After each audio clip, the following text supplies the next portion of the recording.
ज़रूरी है कि जो ब्रेन है ना, वो इमेजिनेशन और रियलिटी में फ़र्क नहीं जानता है। क्योंकि अगर वो फ़र्क जानता तो सपने में अगर आप घबरा रहे होते हैं तो आपको पसीना कभी नहीं आता। इसका कहने का मतलब ये है कि अगर आप रियलिटी को क्रिएट करना चाहते हैं तो उस इमेजिनेशन के बैकग्राउंड को समझना भी बहुत ज़रूरी है। अगर आपने अपने उस इमेजिनेशन के बैकग्राउंड में, सक्सेस के बैकग्राउंड में आपके फियर्स हैं, एंजाइटी है, कोई डर है, तो आप मैनिफेस्ट क्या करेंगे?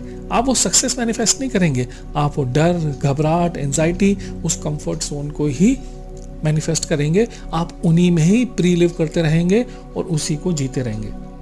चाह तो आप बहुत रहे हो पर उसको पाने में डर रहे हो, क्योंकि लोग क्या सोचते हैं, पैसा आ गया तो उसको संभालेगा कौन? कहीं चोरी तो नहीं हो जाएगा, कहीं मेरे लोग दुश्मन तो नहीं बन जाएंगे, अगर मेरा नाम हो गया तो क्या लोग मुझसे जलने लगेंगे, नजर तो नहीं लग जाएगी। अरे दोस्त, ये बहुत छोटी सी बात है। अगर नाम होने के साइड इफेक्ट से लोग डरते तो कोई सेलिब्रिटी बनता ही नहीं।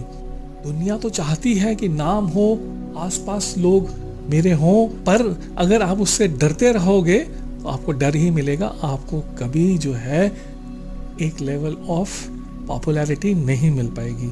इसी तरह रिलेशनशिप में भी है कि आपने ये सोचना शुरू कर दिया कि मेरा तो जब भी जैसे ही रिलेशनशिप होगा मुझे उस रिलेशनशिप के हिसाब से जीना पड़ेगा, दिन रात पापड़ बेलने पड़ेंगे उसके हिसाब से।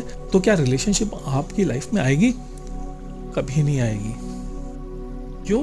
क्योंकि आप सपने देखने में ही मजा ले रहे हैं। आप इसी बात में खुश हैं कि मैं एक दिन बड़ा आदमी बन जाऊंगा, तो ये चीजें तो कभी मैनिफेस्टेशन होएगा ही नहीं। क्यों?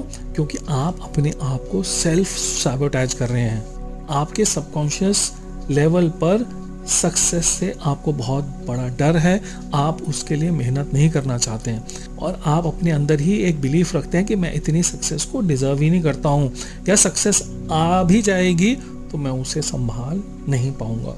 इसलिए अपॉर्चुनिटीज तो इन लोगों के आसपास घूमती रहती हैं, गोल्स बहुत करीब होते हैं, पर वो खुद ही इनसे पीछे हट जाते हैं। तो मैनिफेस्टेशन का सबसे बड़ा मूल मंत्र है, सबसे पहले खुद से पूछो, क्या सच में ये जो मैं डिजायर है, चाहता भी हूं